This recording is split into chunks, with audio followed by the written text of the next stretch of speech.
Assalamualaikum warahmatullahi wabarakatuh. Baik rekan-rekan, hari ini saya akan coba untuk menjelaskan tugas besar algoritma dan pemrograman 2 yang telah kami kumpulkan sebelumnya. Sebelumnya kami mengumpulkan program sembako rumah tangga, yaitu program untuk mencatat nama barang sembako dan mencatat jumlah stok barang untuk kemudian bisa ditampilkan kembali dan dilihat ketersediaan barangnya. Oke, sebagai permulaan dari presentasi, kami akan menjelaskan pendekatan yang kami gunakan untuk menyusun program tersebut. Jadi seperti instruksi yang diberikan pada LMS, program ini kami susun berdasarkan pendekatan program modular. Artinya, source file untuk tugas besar ini dibentuk dengan pendekatan pemrograman modular, di mana program dibagi menjadi beberapa bagian kecil, modul atau subprogram yang memiliki fungsi spesifik. Tujuan utama dari modularisasi ini adalah yang pertama memudahkan pembaca dan pemeliharaan kode, yang kedua memfasilitasi pengujian unit secara terpisah, yang ketiga mendukung reusabilitas penggunaan ulang kode, dan yang keempat menghindari duplikasi kode. Secara sederhana sebenarnya kita menggunakan pendekatan modular ini adalah untuk mempermudah ya. Jadi tidak ada redundansi menulis kode yang panjang 2 atau 3 kali, kita bisa menggunakan subprogramnya saja dan kita bisa panggil berkali-kali sebanyak yang kita butuhkan. Nah, untuk itu kami juga akan menjelaskan subprogram apa aja yang kami gunakan. Yang pertama, ini sudah ada catatannya di uh, file atau slide presentasinya. Nanti kita akan tunjukkan pada program yang sudah kami catat di Notepad++. Yang pertama ini kita punya subprogram tambah barang. Ini jenisnya prosedur dan tujuannya menambah barang ke dalam array jika belum penuh arraynya. Kalau tidak salah, kita sudah tentukan konstanta maksimum barangnya itu 100 ya. Jadi selama arraynya di bawah 100, kita masih bisa menambahkan barang. Yang kedua, tampilkan data. Ini juga jenisnya prosedur, menampilkan seluruh barang diurutkan sesuai pilihan user. Nanti akan kami jelaskan lebih lanjut ya, pilihan user maksudnya apa. Itu ada di fitur aplikasinya atau fitur programnya. Yang ketiga, edit barang. Ini juga prosedur. Tujuannya adalah untuk mengubah nama atau stok dari barang berdasarkan nama yang kita inginkan. Jadi misalnya pertama kita tulis bawang, ternyata kita salah mencatat stok yang seharusnya untuk cengkeh tapi dicatat untuk bawang, maka kita bisa mengganti nama bawang menjadi cengkeh begitu. Selanjutnya itu untuk hapus barang. Hapus barang ini jenisnya juga prosedur. Tujuannya adalah menghapus barang dari array berdasarkan nama. Setelah itu ada sequential search. Ini jenisnya function atau fungsi. Tujuannya mencari indeks barang berdasarkan nama. Ini ada juga di fitur aplikasinya nanti karena user bisa mencari barang sembako berdasarkan nama dan nanti akan ditunjukkan jumlah stok yang tersedia.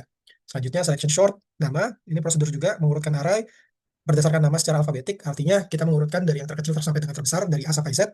Setelah itu insertion sort stok. Ini jenisnya juga prosedur. Ini mengurutkan array berdasarkan stok secara menaik. Artinya dari kecil ke besar juga. Nanti kita akan tunjukkan saat demonstrasi aplikasi. Oke, ini fitur-fiturnya. Ada menu interaktif. Tampilannya sangat sederhana sekali. Ada 1 sampai 5 menu. Akan kita tunjukkan saat demonstrasi ya. Setelah itu tambah barang, tampilkan dan short data. Nah, ini dia nanti user bisa memilih saat menampilkan dan short data. Kita bisa tampilkan menurut nama, menurut selection shortnya tadi, atau menurut stok berdasarkan insertion shortnya tadi. Satu kita bisa edit barang, hapus barang. Ini array statis ya, maksudnya sudah kita tentukan kapasitas arraynya, maksimal barangnya adalah 100. Jadi bisa diisi selama masih di bawah 100 begitu, dan tidak bisa diisi lagi ketika lebih dari 100. Fitur selanjutnya adalah modularisasi kode. Ini sudah kita bahas di awal tadi. Artinya program ini dibuat dengan pendekatan program modular. Apabila nanti ada fixing yang harus kita lakukan atau troubleshoot yang harus kita lakukan, kita bisa melihat sub program dan memperbaiki mana subprogram yang belum bekerja dengan baik. Atau kalau salahnya di bagian pemanggilan, kita bisa cek di function main-nya aja langsung. Oke, kita balik lagi ke subprogram yang digunakan ya. Ayo kita lihat sama-sama di source file-nya. Apakah benar subprogram yang sudah saya catatkan di sini adalah sesuai dengan subprogram yang terdapat pada source file. Oke, sini kita punya function main. Ini program utamanya. Nah, di sini kita menemukan subprogram pertama, tambah barang. Sesuai dengan apa yang sudah kita catatkan. Setelah itu, tampilkan data. Sesuai juga dengan apa yang kita catatkan. Di sini ya, tampilkan data. Oke. Oke. Lalu ada edit barang di sini. Ada hapus barang. Ada sequential search. Ada selection short. Dan ada insertion short. Nah, itu dia semua subprogram yang kami gunakan. Totalnya ada 7. Selain itu, karena kita menggunakan program modular, kita tidak deklarasikan satu persatu variabel yang kita gunakan, tapi kita buatkan tipe bentukan agar memudahkan ketika ingin memanggil. Ini ada yang untuk array dan ada tipe bentukan barang. Oke, sekarang kita lanjut ke pemaparan aplikasi atau demonstrasi aplikasi ya. Ini bentuknya masih sangat sederhana, teman-teman. Tadi sudah coba kita jalankan. Di sini kita coba ulang saja ya proses yang kita lakukan. Kita panggil langsung aplikasinya pada CMD. Oke, menunggu sebentar. Nah, ini adalah tampilannya. Ini menu interaktifnya, masih sangat sederhana. Stok sembako rumah tangga. Yang pertama ada fitur tambah barang, yang kedua ada tampilkan data, yang ketiga edit barang, 4 hapus barang, dan 5 keluar. Pada demonstrasi kali ini saya akan coba untuk menjelaskan semua fitur yang ada ya. Kita mulai dari yang pertama ya teman-teman ya.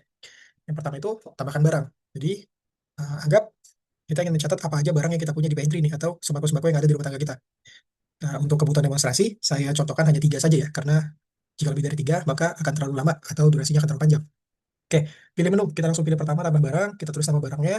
Yang pertama saya mencoba tulis anggur. Lalu saya buatkan jumlah stoknya ada 5 anggur. Setelah itu saya tambahkan lagi barang yang kedua. Saya mau tambahkan bawang. Saya punya 7 bawang. Lalu saya tambahkan lagi barang yang ketiga. Saya tambahkan cengkeh. Saya hanya punya 1 cengkeh. Oke, oke, kita lihat nih dari data yang sudah kita input tadi, apakah benar-benar tersimpan oleh program ini. Nah, cara untuk mengetahuinya, kita tinggal panggil saja fitur kedua, tampilkan data. Apa aja data yang sudah ada begitu ya. Oke, kita pilih opsi nomor 2, tampilkan data. Nah, di sini tadi keleluasaan dari user. Seperti apa yang kami jelaskan sebelumnya ya, user bisa melihat data itu berdasarkan 2 klasifikasi. Yang pertama, melalui selection short, itu kita lihat dari nama. Nama yang terkecil, nama dari A sampai Z, atau kita mau lihat berdasarkan stok nih. Stok terendah sampai dengan stok tertinggi begitu. Sekarang kita coba demonstrasikan keduanya ya. Yang pertama saya akan panggil, tampilkan data berdasarkan nama. Artinya, jika program kita berjalan dengan benar, maka program akan menampilkan barang berdasarkan namanya dari A sampai Z. Oke, berdasarkan nama. Nah, ini di sini kita bisa lihat ya. Ini benar-benar dari A sampai Z ya. Dari anggur, bawang, cengkeh, A, B, C. Oke, berarti program berjalan dengan baik. Sekarang kita coba fitur kedua, yaitu tampilkan barang berdasarkan jumlah stok. Lalu kita lihat dari ini, seharusnya yang tampil pertama adalah cengkeh, yang kedua anggur, dan yang ketiga bawang. Apabila program kita berjalan dengan baik, maka kejadian tersebut akan terjadi nih. Coba kita lihat. Dan benar ya, berarti program berjalan dengan baik ya. Cengkeh, stoknya 1, anggur, stoknya 5, dan bawang stoknya 7. Oke, katakanlah ketika mencatat sembako rumah tangga ini, ternyata saya salah mencatat. Cengkeh itu sebenarnya bukan cengkeh, tapi teh begitu. Tapi saya salah menulis begitu. Apakah saya bisa mengedit? Nah, karena aplikasi atau program ini sudah mengakomodir fitur edit, maka bisa ya teman-teman ya. Dan kita akan coba ya. Edit barang. Ini nama barang yang ingin diedit. Saya ingin edit cengkeh ya. Saya ingin edit cengkeh. Saya ingin ganti cengkeh itu menjadi teh ya tadi ya. Teh dan stok baru ya. Stok baru, saya tetap ingin stoknya 1 gitu. Oke, sekarang kita tampilkan lagi barangnya. Kita tampilkan menggunakan stok aja ya. Nah, si cengkeh tadi sudah berubah menjadi teh dan stoknya 1 begitu. Oke, itu tadi kalau kita keliru atau salah dalam menambahkan sembako. Tapi kalau kita mau mengurangi gitu ya, kita sudah pakai, ternyata sembakonya habis gitu. Bagaimana kita menghilangkan? Yang pertama itu kita bisa dari edit barang ya. Edit barang kebetulan memang belum mengakomodir mengedit stok secara langsung ya. Jadi harus kita tulis nama dulu, baru kita sesuaikan stoknya begitu. Tapi kalau kita langsung merubah stoknya belum mengakomodir, mungkin sebagai pengembangan nanti bisa dipertimbangkan. Tapi kalau untuk fitur hapus barang ini, kita bisa langsung hapus barang yang tidak kita inginkan. Misalnya teh, kita ingin hapus teh, maka dari array kita itu teh seharusnya sudah tidak ada. Kita tampilkan barang berdasarkan nama, nah sekarang hanya keluar 2 saja, anggur dan bawang begitu teman-teman. Dan fitur yang terakhir adalah fitur keluar. Gitu. Fitur keluar, jika kita selesai menggunakan aplikasi, tidak terjadi interaksi lagi gitu teman-teman. Nah, uh, kami rasa untuk video pemaparan kali ini cukup sekian. Apabila ada kesalahan kami mohon maaf. Wabillahi taufiq wal hidayah. Wassalamualaikum warahmatullahi wabarakatuh. Terima kasih.